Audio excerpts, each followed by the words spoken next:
پورے سال ہماری ایک روٹین چلتی ہے، صبح اٹھیں گے، ناشتہ کریں گے، آفس جائیں گے، دوپہر کا کھانا کھائیں گے، پھر کچھ لوگ تھوڑی دیر آرام کرتے ہیں، کچھ نہیں کرتے، پھر چائے کا ٹائم ہے، پھر پان کا ٹائم ہے، پھر گٹکے کا، نسوار کا، سارا دن منہ چلتا ہی رہتا ہے۔ اس کے بعد جناب گھر آئیں گے، پھر رات کا کھانے میں کیا کھانا ہے، کھانا کھانا کھانا کھانا صبح سے لے کے شام۔ نارمل روٹین میں 6-7 گھنٹے کوئی انسان کھائے پیے بغیر رہ لے، کچھ بھی نہ کھائے، ایسا کہیں بھی نہیں ہوتا، پوری دنیا میں نہیں ہوتا۔ کچھ نہ کچھ تو انسان چکھ ہی لیتا ہے۔ کوئی 6 گھنٹے سے کچھ نہیں کھایا، چلو تھوڑی سی چینی اٹھا کے منہ میں رکھ لو، چلو 2 گھونٹ پانی کے ہی پی لو، ایسا ہی ہوتا ہے نا۔ چلو بھائی 2 نوالے، چلو دودھ کے دیگچی سے ڈھکن ہٹا کے 1 چمچ ملائی چاٹ لو۔ ہر آدمی کے الگ طریقے، کچھ بھی نہیں یار آدھا کپ چائے پی لو، صبح سے چائے نہیں پی لو، کہہ رہے ہوتے ہیں نا۔ لیکن رمضان میں کیسی اللہ تعالیٰ روٹین چینج کراتے ہیں، ایک دم عالم اسلام میں ایک تہلکہ مچتا ہے۔ سحری تقریباً صبح 5 بجے بند ہو رہی ہے، تقریباً، اوپر نیچے، ایسا نہ ہو آپ ساری دنیا میں 5 بجے تک کھاتے رہیں بیٹھے، مثال دے رہا ہوں۔ تو 5 بجے کے بعد 6، 7، 8، 9، 10، 11، دوپہر 11 بجے 6 گھنٹے ہو گئے، آپ نے نہ کچھ کھایا اور نہ پیا۔ چلو 6 گھنٹے، 12، 1 بج گیا اور 8 گھنٹے ہو گئے۔ نارمل دنوں میں ایسا نہیں ہوتا کہ 8 گھنٹے تک ایک نوالا بھی آپ نہ چکھیں۔ کوئی غیر مسلم آپ کے ساتھ ہو تو وہ کہے گا شاید اب یہ کھا لے گا کچھ، 8 گھنٹے، 1 بجے تک کتنا ٹائم ہوتا ہے، 8 گھنٹے، شاید اب یہ کچھ 2 نوالے کھا لے۔ پھر وہ آپ کو دیکھ رہا ہے بھائی ابھی بھی نہیں کھا رہی، ویسے تو جائیدادیں کھا جاتا تھا، ہے بھائی، جو چیز کھانے کی نہیں بھی ہوتی تھی وہ بھی کھاتا تھا، اور اب پتہ نہیں کیا ہو گیا اس کو۔ 1 بجے کے بعد پھر 2 بجے، 3، 4، شام 5 بج گئے اور 12 گھنٹے ہو گئے۔ وہ حیران ہوگا یار ابھی بھی نہیں کھایا اس کو۔ پھر 6 بجے، 7 جب بجے ہیں تو 14 گھنٹے ہو گئے۔ ہو سکتا ہے کوئی غیر مسلم آپ کے ساتھ ہو، دیکھے کہ بھئی آج شاید اس کو کھانا نہ ملا ہو، 1 دن برداشت کر لیا اس نے، 14 گھنٹے تک نہ کھایا اور نہ پیا۔ شاید کچھ شوگر لیول کم کرنا چاہتا ہو، یہ کسی ڈاکٹر نے مشورہ دیا ہو کہ آج تمہاری آنتوں میں کوئی سوزش ہے، کوئی پرابلم ہے، تو 14 گھنٹے تک مت کھاؤ۔ اس کے بعد آپ نے کھایا، وہ الگ بات ہے، پھر ایسا کھایا کہ پولیس بھی آپ کو نہیں روک سکتی۔ پھر کیا ہوا ہے کہ آپ سارا دن آپ نے روزہ رکھا، اس کے بعد غیر مسلم دیکھے گا کہ شاید اب ان کے مذہب میں نماز کی آج چھٹی ہوگی، کیونکہ انہوں نے نماز سے بڑھ کر محنت والا کام کر لیا ہے۔ لیکن وہ دیکھتا ہے کہ اب یہ عشاء کے بعد اور مزید لمبی لمبی رکعتیں پڑھنا شروع کرتے ہیں، جو پورے سال میں یہ عمل نہیں ہوتا۔ اِنَّهُ يَرَاكَ حِينَ تَقُومُ وَتَقَلُّبَكَ فِي السَّاجِدِينَ، اے نبی جب آپ نماز کے لیے کھڑے ہوتے ہیں وہ اللہ آپ کو دیکھتا ہے، اور سجدہ کرنے والوں کے ساتھ الٹتا پلٹتا بھی آپ کو دیکھتا ہے اللہ۔ تراویح میں کیسے رکوع میں جا رہے ہیں، پھر قومہ میں جا رہے ہیں، پھر سجدے میں گر رہے ہیں، پھر سجدے سے بیٹھ رہے ہیں، پھر دوبارہ سجدے میں جا رہے ہیں، پھر کھڑے ہو رہے ہیں، پھر دوبارہ رکوع، پھر قومہ، پھر سجدہ، پھر سجدے سے۔ کوئی کھڑے ہو کر دیکھ رہا ہو جس نے کبھی یہ عبادت نہ دیکھی ہو تو وہ حیران ہوگا نا کہ یہ مسلمان پاگل ہو گئے ہیں، دماغ خراب ہو گیا ہے، ان کو ڈاکٹر نے ایکسرسائز کا کہا ہے، ایک ہی کام کیے چلے جا رہے ہیں، کیے چلے جا رہے ہیں، رکنے کا نام لے ہی نہیں رہے۔ جس نے کبھی یہ عبادت نہ دیکھی ہو تو حیران ہوگا نا یہ کر کیا رہے ہیں۔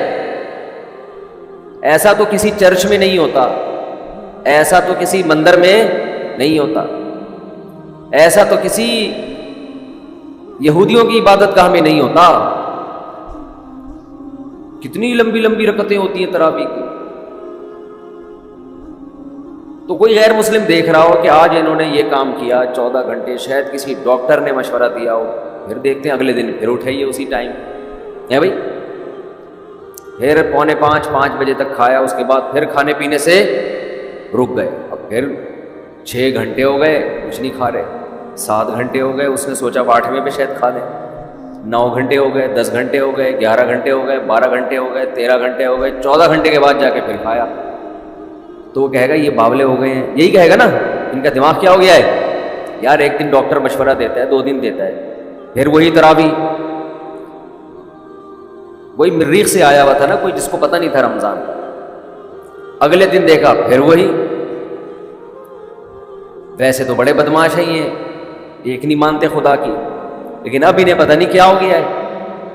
پھر تیسرے دن، پھر چوتھے دن، پھر 5ویں دن بھی وہی روٹین، 6ٹھے دن بھی وہی روٹین. اس نے کہا اب یہ نارمل روٹین پہ آئیں گے، کل سے ان کا ناشتہ شروع. تو 2 دن نہیں، 3 دن نہیں، 4 دن نہیں، 5 دن، 6 دن، 7ویں دن بھی ویسے ہی، 8ویں دن بھی ویسے ہی، 9ویں دن بھی 10، 11، 12، 13، 14، 15، 16، بالآخر جا کے 29 یا 30 دن تک یہی کرتے رہتے ہیں.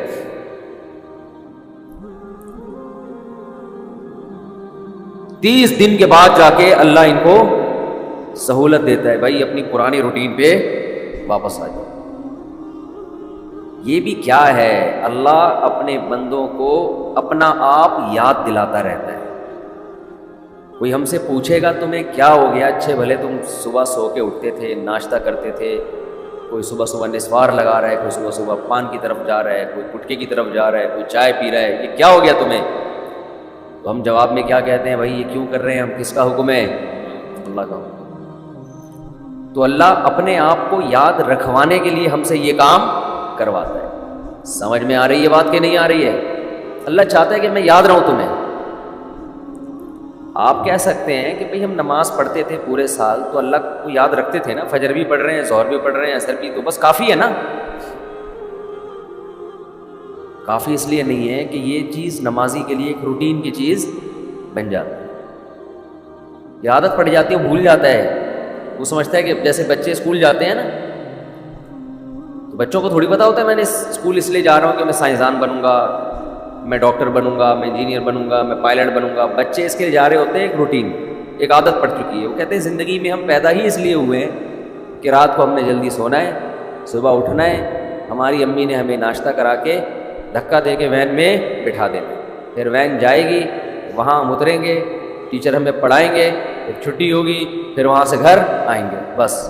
تو وہ روٹین کی چیز بن جاتی ہے. تو اللہ تعالیٰ اپنے بندوں کو اپنا آپ یعنی اللہ یاد دلانے کے لیے عبادت کی روٹین میں چینجنگ لاتے رہتے ہیں. اور دیکھیں کیا کرتے ہیں اللہ تعالیٰ. نماز قضا کرنا اسلام میں سب سے بڑا جرم، اس سے بڑا جرم اسلام میں نہیں ہے. حج میں اللہ نے کہہ دیا کہ جب میدان عرفات میں وقوف عرفہ کرو تو مغرب پڑھنے کی اجازت نہیں ہے، قضا کرو مغرب. کوئی غیر مسلم کسی نمازی کے ساتھ رہا ہو اور اس نے دیکھا ہو کہ یار یہ کبھی نہیں دیکھا اس کو میں نے زندگی میں نماز چھوڑتے. جو نمازی لوگ ہیں اگر کوئی ان کو 1 کروڑ کی آفر کرے کہ تو مجھ سے 1 کروڑ لے لے، آج مغرب کی نماز چھوڑ دے، وہ چھوڑے گا؟ کبھی بھی نہیں چھوڑے. نمازی ہوگا تو نہیں چھوڑے گا. وہ کہے گا 1 کروڑ یا 1 ارب میرے لیے کیا یہ برابر. لیکن وہ دیکھ رہا ہے غیر مسلم کہ یار یہ حج کرنے گیا ہے وہاں اللہ کو راضی کرنے، لاکھوں روپے خرچ کر کے، اور عرفات میں مغرب اس نے پی گیا. یہ مغرب پی گیا ہے بھائی، پڑھ ہی نہیں رہا. اس سے پوچھو کیوں نہیں پڑھ رہا؟ بھائی مزدلفہ میں جا کے عشاء کی نماز جب ہوگی تو اس کے ساتھ پڑھوں گا. بھائی تو کروڑوں روپے کی تجھے آفر کی تھی اور تو پھر بھی نہیں، تو نے چھوڑے تھا تو اب کیوں چھوڑ دیا؟ اب تو یہاں آیا ہی خدا کی عبادت کے لیے، تو اب تو تجھے اور خشوع خضوع سے پڑھنی چاہیے. جواب میں آپ کیا کہیں گے؟ بھائی اللہ کا حکم ہے. تو یہاں بھی اللہ اپنے آپ کو یاد کروانے کے لیے ہم سے مغرب کی نماز قضا کروا رہا ہے. تاکہ احساس رہے ہم پڑھتے جب تھے نا روٹین کی وجہ سے نہیں، اللہ کی وجہ سے پڑھتے تھے، لہذا جب وہ کہے گا نہیں پڑھو چھوڑیں گے ہم، پھر سمجھتے ہو کہ نہیں سمجھتے؟ نہیں سمجھتے نا، مسئلہ سارا یہی ہے. اگر سمجھتے ہوتے تو پہلے سے سمجھ کے بیٹھے ہوئے ہوتے. ہم یہ سمجھتے ہیں کہ یہ کلچر کا حصہ ہے، یہ رمضان اور بقرعید اور نہانا دھونا جمعے کے دن یہ کلچر کا حصہ ہے. یہ کلچر نہیں ہے بھائی، یہ اللہ چاہتا ہے کہ میرے بندے مجھے یاد رکھیں. سب کی بیس اور روح یہ ہے کہ اللہ کو بندوں سے اتنا تعلق ہے کہ اللہ چاہتے ہیں میرے بندے دنیا میں جانے کے بعد مجھے بھولے نہیں.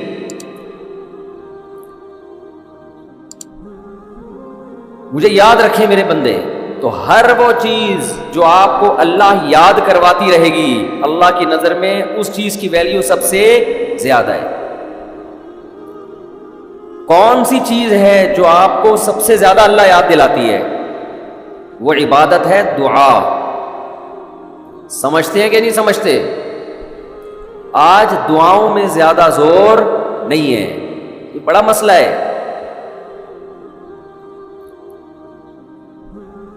بھائی کچھ نہ کچھ وقت نکال کے ہاتھ اٹھا کے اللہ کے سامنے گڑ گڑایا کریں. آج ہم لوگوں نے دعائیں مانگنا چھوڑ دی ہیں. جب انسان اللہ کے سامنے دعا مانگتا ہے وہ اللہ سے باتیں کرتا ہے. اگر توجہ سے دعا مانگے، دعا ایسی چیز ہے کہ یہ اللہ اور بندے کا جتنا مضبوط کنیکشن بناتی ہے، اتنا کنیکشن دنیا کی کوئی اور عبادت نہیں بناتی. ہمیں شیطان ورغلاتا ہے کہ اس سے مل کیا رہا ہے تمہیں، نظر تو کچھ بھی نہیں آتا، ملتا تو کچھ بھی نہیں ہے. یہ شیطان کا بہت بڑا دھوکہ ہے، وہ بندے اور اللہ کے تعلق کو مضبوط نہیں ہونے دیتا. حضرت عمر رضی اللہ تعالی عنہ فرمایا کرتے تھے کہ مجھے اس کی زیادہ فکر نہیں ہوتی کہ میری دعائیں قبول ہو رہی ہیں کہ نہیں ہو رہی، مجھے زیادہ فکر اس کی ہوتی ہے کہ دعائیں مانگنے کی توفیق مل رہی ہے کہ نہیں مل رہی. دعائیں مانگنے کی توفیق مل رہی ہے اس کا مطلب قبول ہو رہی ہیں. فوکس تو اس کو کرو کہ دعا مانگ رہے ہیں کہ نہیں مانگ رہے. یہ کیسے ہو سکتا ہے کہ اس احکم الحاکمین کے سامنے ہاتھ اٹھاتے ہوں اور وہ خالی ہاتھ واپس کرتا ہو؟ تو آج دعاؤں میں جان ختم ہو گئی، دعائیں مانگنا چھوڑ دو. یہ جو میں نے قرآن کی آیت پڑھی ہے، رمضان اور دعا کا آپس میں بہت گہرا تعلق ہے، بہت گہرا. جب انسان اللہ کے لیے کوئی عبادت کرتا ہے، کوئی قربانی دیتا ہے، اللہ کا نام قرآن میں ہے شکور، قدردان. شکور کسے کہتے ہیں؟ قدردان. آپ تھوڑا کرو وہ اس کی قدر بہت زیادہ کرے. کچھ لوگ ناقدرے ہوتے ہیں نا، آپ کچھ بھی کر لیں ان کے لیے کہتے ہیں نا ناقدرہ ہے، میری بات کو ویلیو ہی نہیں دیتا، میرے احسان کو ویلیو ہی نہیں دیتا. اس لیے علماء کہتے ہیں کہ افطار کے وقت دعا کرنی چاہیے. کیوں؟ آپ نے سارا دن اللہ کے لیے ایک قربانی دی ہے. یہ بڑی بات ہے. آپ کی نظر میں شاید اس کی ویلیو نہ ہو، اللہ کی نظر میں اس کی بڑی ویلیو ہے کہ میرا بندہ نے مجھے دیکھا نہیں ہے اور اس نے سارا دن میرے لیے کھانا پینا چھوڑ دیا. کیا کر رہے ہیں؟ ہاں یہ مکھی تنگ کر رہی ہے، لیکن اتنا ایسے نہ پکڑیں کہ مکھی سے زیادہ آپ تنگ کرنا شروع کر دیں. بس بھاگ گئی، نام ہی کافی ہے. تو کیا بات چل رہی تھی یار؟ دعا کی تو چل رہی تھی، یہ یہاں ہاں افطار کی بات کر رہا تھا. تو ہم اس کو شاید ہلکا سمجھتے ہوں، لیکن اللہ کی نظر میں یہ ہلکا عمل نہیں ہے. اللہ کہتے ہیں مجھ پر ایمان رکھتے ہیں، مجھے مانتے ہیں. اگر اللہ کو نہ مانتے ہوتے تو کوئی کسی کے کہنے پر کھانا پینا، آج کل تو لوگ ڈاکٹروں کے کہنے پہ نہیں چھوڑ رہے. ڈاکٹر کہتا ہے کہ آپ کو نقصان دے گا کھانا پینا، آپ ڈائٹنگ کرو، مت کھاؤ، پھر بھی کھا رہے ہیں لوگ کہ مر جائیں لیکن کھانا نہ چھوڑیں۔ یہ کتنی بڑی اللہ کی رحمت ہے، اللہ تعالیٰ پورے رمضان میں ہم سے کھانا پینا چھڑوا دیتے ہیں، توفیق دے دیتے ہیں۔ تو میرے اور آپ کے دل میں شاید قدر نہ ہو، لیکن اللہ تو قدردان ہے، وہ اس عمل کی بہت زیادہ قدر کرتا ہے۔ اس لیے کہتے ہیں کہ افطار کے وقت دعائیں قبول ہوتی ہیں، تضرع کا وقت ہے، عاجزی کا وقت ہے، تو دعائیں خوب کثرت سے کیا کریں۔ دعاؤں میں عاجزی، گڑ گڑانا، لجاجت کرنا، نبی صلی اللہ علیہ وسلم نے فرمایا دعا رو کے مانگو، اور رونا نہ آئے تو رونے جیسی صورت بنا لو، صورت بنا لو رونے جیسی۔ ہمارے نبی نے ہمیں، کیونکہ اللہ کے سفیر ہیں نا، اللہ کا پیغام لے کر آئے، ہر چیز میں ہمیں گائیڈ کر دیا۔ غیر مسلم کے پاس نہ مانگنے کا طریقہ ہے، کس سے مانگنا ہے یہ بھی نہیں پتہ، کیا مانگنا ہے یہ بھی نہیں پتہ، کبھی ادھر جا کے مانگ رہا ہے، کبھی ادھر جا کے مانگ رہا ہے، یہ بھی نہیں پتہ مانگنا کس سے، کیسے مانگنا ہے، کوئی یوں مانگ رہا ہے، کوئی کسی اور اسٹائل سے مانگ رہا ہے، یہ بھی نہیں پتہ، کون سے ٹائم پہ مانگنا ہے جس میں قبولیت کا امکان زیادہ ہے یہ بھی نہیں پتہ۔ تو اللہ کے حبیب صلی اللہ علیہ وسلم نے ہمیں یہ بھی بتایا مانگنا کیا ہے، یہ بھی بتایا کس ٹائم پہ مانگنے کی فضیلت زیادہ ہے، اور یہ بھی بتایا مانگنا کیسے ہے، دل کی کیفیت کیا ہونی چاہیے، ظاہر کی کیفیت کیا ہونی چاہیے۔